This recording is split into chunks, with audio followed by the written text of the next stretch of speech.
Bon alors bonsoir à tous. Ce soir exceptionnellement, la veille de Rosh Hashanah, donc du Nouvel An juif, je vais vous proposer une causerie sur le Nouvel An. L'an dernier, on avait fait à peu près la même chose. On avait fait une causerie sur Rosh Hashanah, donc le Nouvel An juif. Et nous avions parlé l'année dernière du rapport entre la commémoration de cette fête que la Torah appelle Yom Troua, le jour de la sonnerie. C'est pas tout à fait littéral, mais faute de meilleure traduction. Et comment les rabbins en sont venus à déterminer qu'il s'agissait du Nouvel An juif. Je ne vais pas reprendre les éléments, mais les prolonger. En gros, pour aller très vite, ce que nous avons montré, c'est que normalement, le Nouvel An juif aurait dû être le premier Nissan. Alors, le calendrier juif a 12 mois, comme le calendrier solaire, comme tous les calendriers d'ailleurs, à mon avis. Et à ceci près que, contrairement aux musulmans, qui eux ont un calendrier totalement lunaire, on pourrait dire que le calendrier juif, il est lunisolaire. Comment il est lunisolaire? Il est lunisolaire parce que, un jour on fera peut-être des causeries sur cette notion de fixation des mois, parce que ce sont des notions très importantes. Parce que la Torah, parlant du mois où le peuple d'Israël est sorti d'Égypte, elle l'appelle Chodesh Ha'aviv, qui signifie le mois du printemps. Or, vous avez déjà peut-être remarqué, par rapport au Ramadan, le Ramadan, de temps en temps, il est en hiver, de temps en temps, il est en été, parce qu'il y a à peu près 11 jours de différence entre l'année solaire et l'année lunaire, ce qui fait que tous les ans, le calendrier lunaire perd 11 jours à peu près. Hein. Donc au bout d'un certain temps, ça finit par faire décaler les mois. Alors comment les Juifs vont-ils faire, puisque eux ils ont un calendrier lunaire, comment vont-ils faire pour que ça tombe toujours au printemps? Donc ils ont décidé de faire ce qu'on appelle une année bissextile, et ils ajoutent un mois qu'on appelle le mois d'Adar. Donc le mois d'Adar, c'est le dernier mois de l'année, c'est l'équivalent du mois de décembre dans le calendrier grégorien, même si en réalité, c'est pas le mois de décembre, le dernier mois de l'année, ça devrait plutôt être le mois de février-mars. Donc pourquoi? Puisque décembre, ça veut dire le 10e mois, et on est au 12e mois. Donc le 12e mois, c'est à peu près vers la fin du mois de mars, début du mois d'avril, ce qui correspond à peu près au mois de Nissan. Même s'il y a des décalages, ça revient toujours, à cause du phénomène justement de l'année bissextile. Or, dans le livre de l'Exode, le verset nous dit « A Chodesh Hazeh Lachem » ce mois-ci sera pour vous le premier des mois. De quel mois parle-t-on? Du mois de Nissan. Donc il y a une discussion dans le Talmud, dans le traité Rosh Hashanah, pour savoir si on doit célébrer le Nouvel An en Nissan, comme on célèbre le Nouvel An des mois, ou alors doit-on célébrer le Nouvel An en Tishri, c'est-à-dire le mois équivalent à septembre, qui est, la Torah l'appelle le Chodesh HaShevi'i, le 7e mois. Et la législation rabbinique, on a déjà cette conclusion dans la Mishnah et le Talmud, et la Gemara, nous dit qu'on va en réalité se conformer aux deux opinions. C'est-à-dire que nous allons compter les mois à partir du mois de Nissan, c'est assez étrange, vous n'avez pas ce phénomène dans le calendrier grégorien. Donc le mois de Tishri, qui est l'équivalent du mois de septembre, restera toujours le 7e mois. Hein, vous ne pouvez pas l'oublier parce que septembre, ça fait 7. Donc Chodesh Hashvi. Le mois de Nissan restera toujours le premier mois, Chodesh Rishon, donc. Donc là, c'est pas le moment, mais on va peut-être le dire rapidement. Vous avez Nissan, Iyar, Sivan, Tammuz, Av, Elul, Tishri. Hein, voilà, je vous ai dit les mois. Et puis, on peut aller aussi en hiver. Vous avez Tishri, Cheshvan, Kislev, Tevet, Shvat, Adar. Et quand il y a une année bissextile, il y a un deuxième Adar. En réalité, c'est le premier qui est ajouté, mais on verra ça une autre fois. Et, et ensuite, vous avez Nissan, on revient au premier mois. Mais par contre, pour le compte des années, on va compter à partir du mois de Tishri. Donc c'est assez étrange. Il y a deux périodes qui constituent un nouvel an. Il y a le Rosh Chodesh Nissan, le premier jour du mois de Nissan. Alors il n'y a pas vraiment de fête qui est organisée à ce moment-là. Mais il y a la notion de Rosh Hashanah la Chodashim, le nouvel an des mois. Et nous avons le premier Tishri qui correspond à la notion de Rosh Hashanah les Lashanim, le nouvel an des années. Alors il faut savoir que ce n'est pas de tout temps que le calendrier compte à partir de la création du monde, puisqu'il y a eu un temps où la création, on comptait les années à partir des rois. Ce qui fait par exemple que le calendrier grégorien, on est aujourd'hui à l'an 2025, mais avant, c'était pas comme ça qu'on comptait les années. Bon, ça n'a pas été renouvelé, on reste en l'an 2024, pardon, mais on arrive en 2025. Pourquoi je dis 2025? Parce que les unités entre le mois juif et le mois grégorien, pardon, c'est les mêmes. Et là, on est en 5785. Donc on rentre vers 2025. Donc on n'a pas eu de changement à ce niveau-là. Peut-être qu'il y a eu dans certaines contrées des changements, puisque dans le traité talmudique de Gittin, qui parle des divorces, puisque dans l'acte de divorce, les années sont très très très importantes. Alors là, il y a toute une étude sur la manière dont on définissait le nombre des années, année 35 du roi un tel, année 45 du roi un tel, etc. Mais maintenant, ça s'est démocratisé universellement. Les Juifs disent 5785 et le calendrier grégorien est en 2025. Je pense que c'est dans le monde entier, c'est comme ça. Alors vous avez par exemple dans la Mishnah, la première Mishnah du traité talmudique de Rosh Hashanah, qui est le traité qui concerne le Nouvel An, il y a écrit Arba Rosh Hashanim, il y a 4 Nouvel An.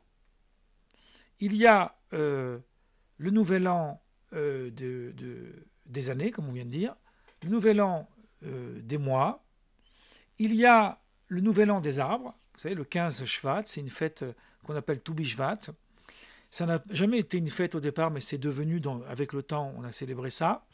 Et on avait justement le premier Elul, le mois d'Elul, c'est le 6e mois de l'année, qui correspondait au Nouvel An des rois. Alors pourquoi le Nouvel An des rois? C'est expliqué longuement, c'est pas notre sujet, mais simplement pour expliquer ici une chose, c'est que la notion de Nouvel An, qui est considérée comme une célébration d'une manière quasi universelle, n'a pas toujours été considérée comme une célébration. Le Nouvel An, simplement l'idée que maintenant on va compter un an supplémentaire. Mais il n'y a pas forcément de célébration à faire lorsqu'on arrive à un nouvel an. Par exemple, le Toubi Shvat, donc le 15 du mois de Shvat, c'est le nouvel an des arbres. La Torah ne donne pas de célébration à faire, ni même dans le Talmud, nous ne trouvons pas que c'est un jour de fête. C'est plus tardivement, ça vient plutôt d'origine kabbaliste, qu'on a considéré qu'il fallait célébrer la nature, ce qui est une belle chose, et donc on va réunir le maximum de fruits.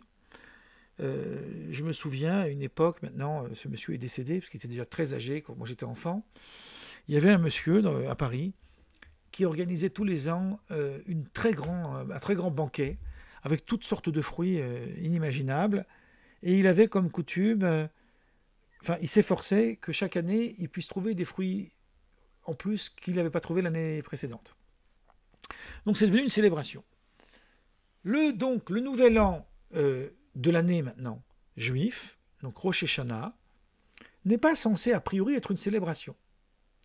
Alors il y a ici deux choses qui s'entrechoquent. Le point que je vais dire maintenant, c'est un point que j'ai expliqué l'année dernière, mais là on va s'intéresser surtout à cette notion du chauffard, l'idée qu'il faut sonner cette corne qu'on utilise pour faire sonner un son. La Torah, nulle part, ni dans la Bible, vous trouverez aucun verset, ça peut être choquant ce que je dis, qui vous dit que le premier Tishri, donc là, ce soir, parce que chez les Juifs, la journée commence à partir de la nuit, c'est le Nouvel An. Le lien entre le premier Tishri et le Nouvel An n'est pas biblique. Depuis quand remonte cette tradition? Je n'ai pas assez de connaissances historiques pour vous le dire. En tous les cas, c'est cité dans la Mishnah. Ça sous-entend que c'était déjà avant.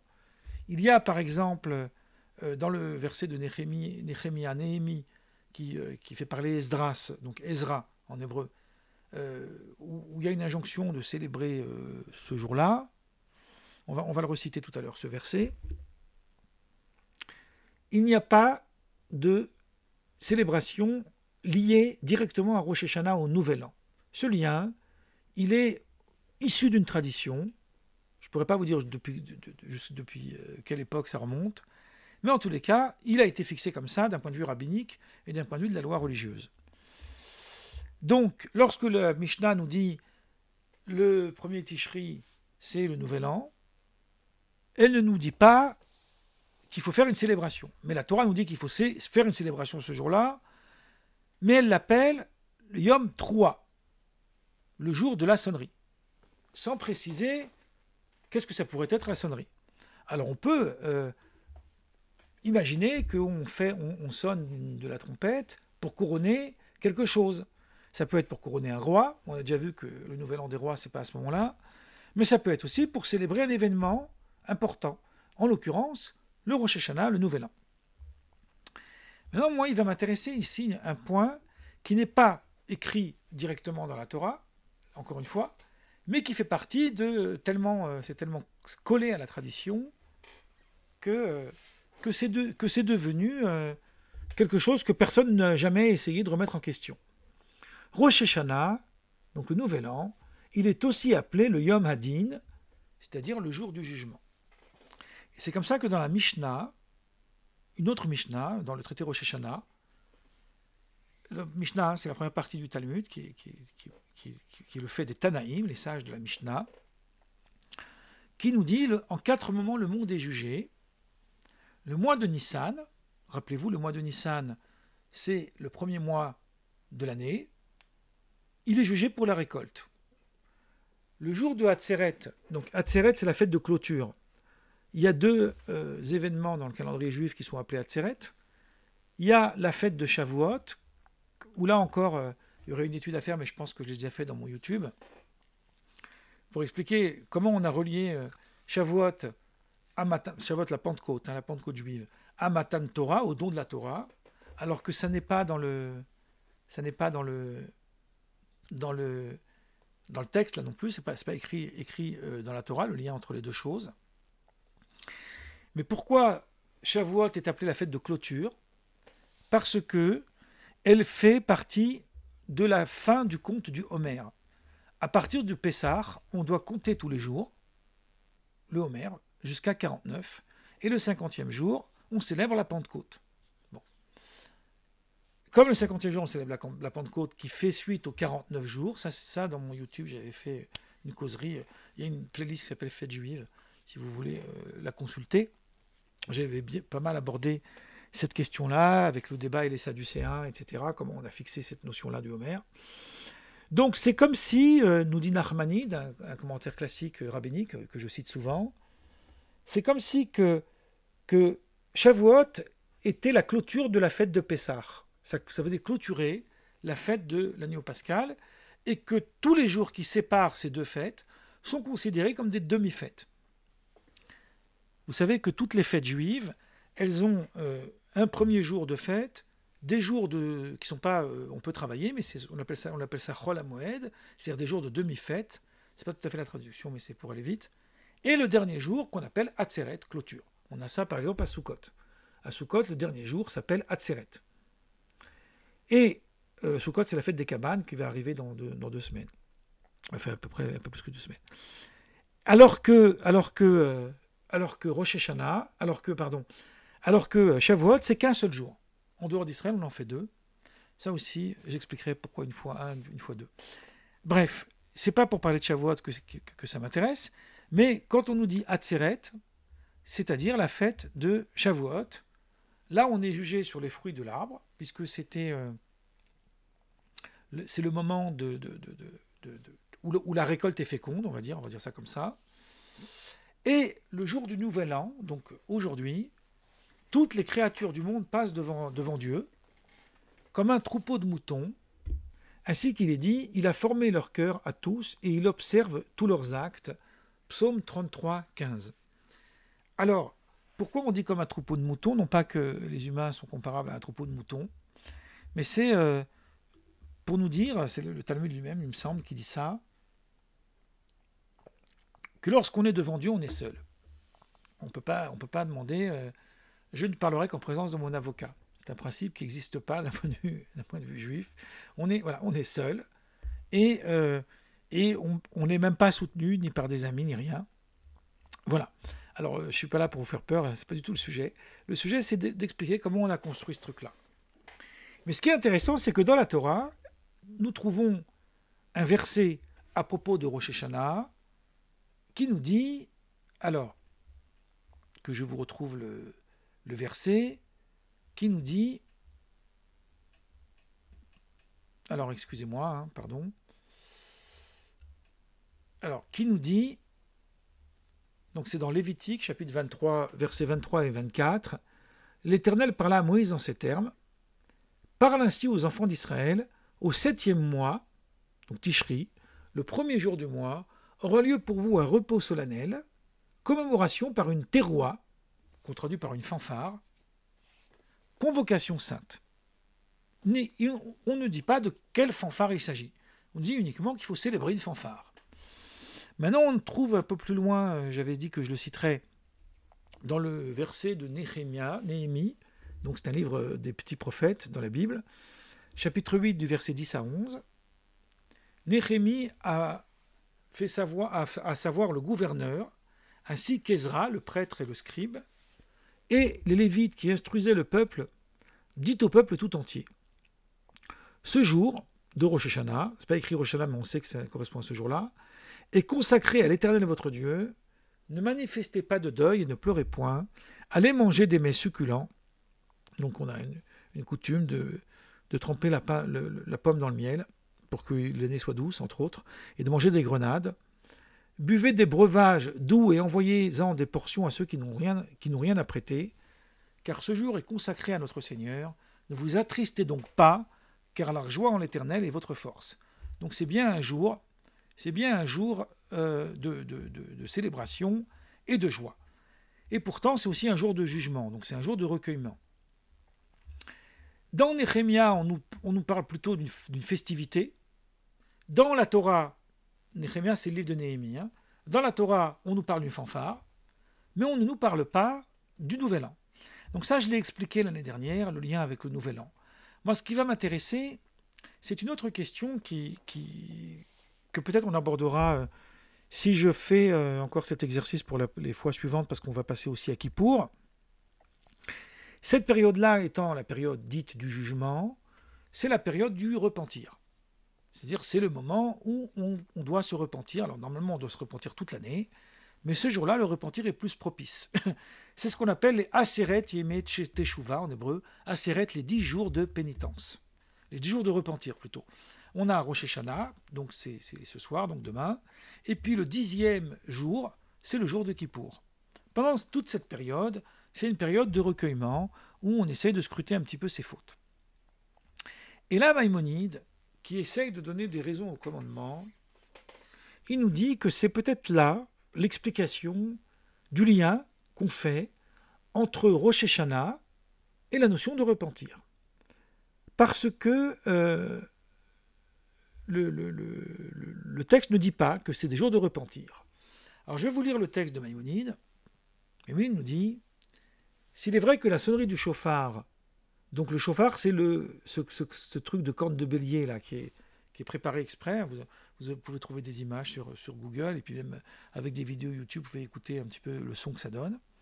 Alors c'est pas comme une guitare ou un violon, mais voilà, ça vaut le détour. Alors le jour de la sonnerie du chauffard, donc c'est comme ça qu'on l'appelle, il dit, Maïmonide, c'est un décret de la Torah. Ça veut dire nous ne connaissons pas, parce que la Torah ne nous a pas donné Deux raisons. Par exemple, dans le Talmud, dans le traité Rosh Hashanah, on nous dit, Rabbi Abaou a dit, pourquoi nous servons-nous d'un chauffard en corne de bélier ce jour-là, donc de Rosh Hashanah? Donc c'est dans le Talmud, ça, un passage du Talmud que je vous dis. Je fais une digression, enfin c'est pas une digression, je fais une parenthèse sur le texte de Maïmonide, parce que Maïmonide, il paraphrase le Talmud sans le citer. Donc là, je cite intégralement le texte. Parce que le Saint béni soit-il a dit, utilisez un chauffard en corne de bélier afin que je me souvienne pour votre cause de la ligature d'Isaac.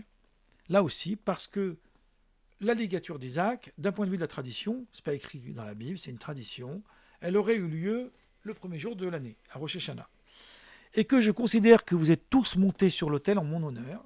Donc, en sonnant du chauffard, on se rapproche de cet événement, de l'épreuve d'Abraham où il a sacrifié son fils.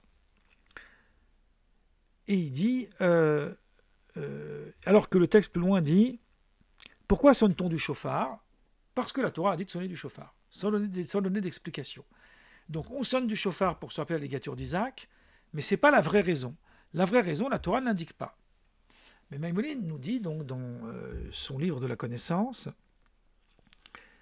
il nous dit que en fait, même si la Torah ne donne pas la raison pourquoi on sonne le chauffard ce jour-là, on peut très bien y dire que, et là il fait une citation qui nous dit la chose suivante.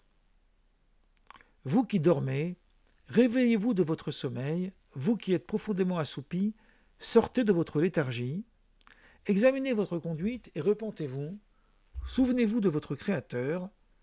Il s'agit de ceux qui oublient les vérités pour les vanités du temps, et qui ont passé toute l'année dans la vanité et la futilité, qui n'apportent ni profit ni secours.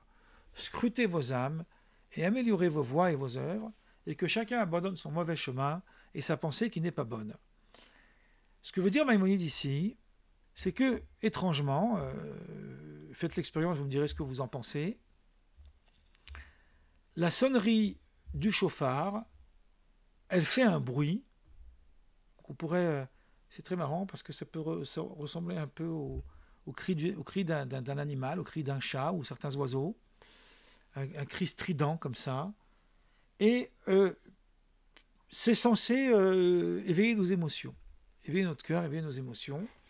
Et au moment où on entend ce petit bruit, on est dans un moment de recueillement, alors ça nous permet de retourner vers nous-mêmes, parce que le repentir, c'est vraiment un retour vers soi, et de réfléchir sur nos actes.